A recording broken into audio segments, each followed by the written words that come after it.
folks, this is Uli with Royal Tiger and Inter Ordnance, and look, we have here today special guest. Ian was kind enough to come out and educate us on our most recent imports, especially on the French guns. But well, let's be clear, you told me you had a couple crates of French guns coming in. Yes, sir. And yes, told sir. me where they would be. Yes, sir. And so I showed up, because it's what I do.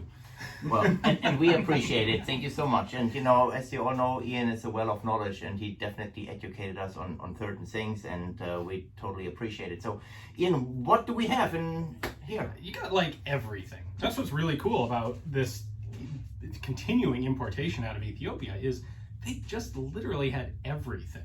So obviously I came up here specifically for the French guns, but like really cool unexpected surprise, the one crate that was supposed to be Gras rifles turns out to have been half Gras rifles and half Beaumont rifles.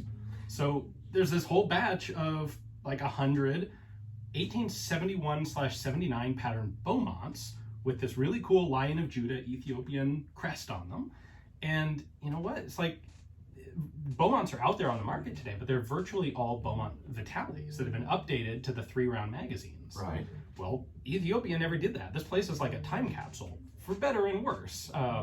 But single shot Beaumont rifles, that's really cool and unexpected. Yeah, and I didn't know either. And I guess there were two manufacturers, right? It's, I guess, Stevens, right, in Maastricht, and the other one was Beaumont. Beaumont in Herstal, in Belgium, right?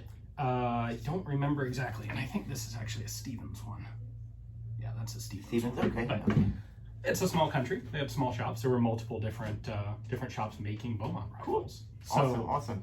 Like, man, yeah, you just literally never know when you're opening up one of those crates what's actually going to be in it.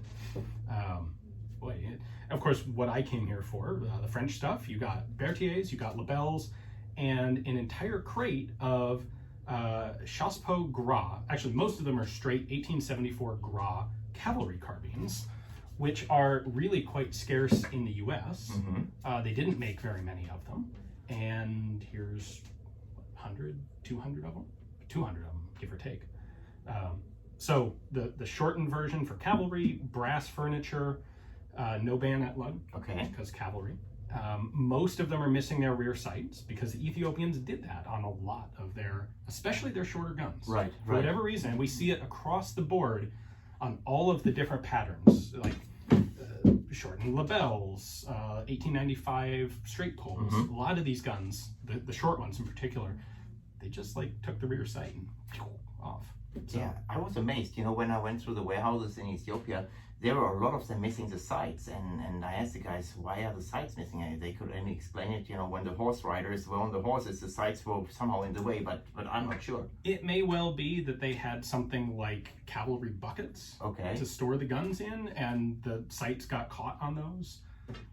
Maybe if they were hanging them off of slings, the sights hit on part of the body or part of I don't know what, but they're not there. They didn't like those rear sights. So, and I guess they could shoot as well with just the front sight as they could with both sights, which probably doesn't say much for their accuracy.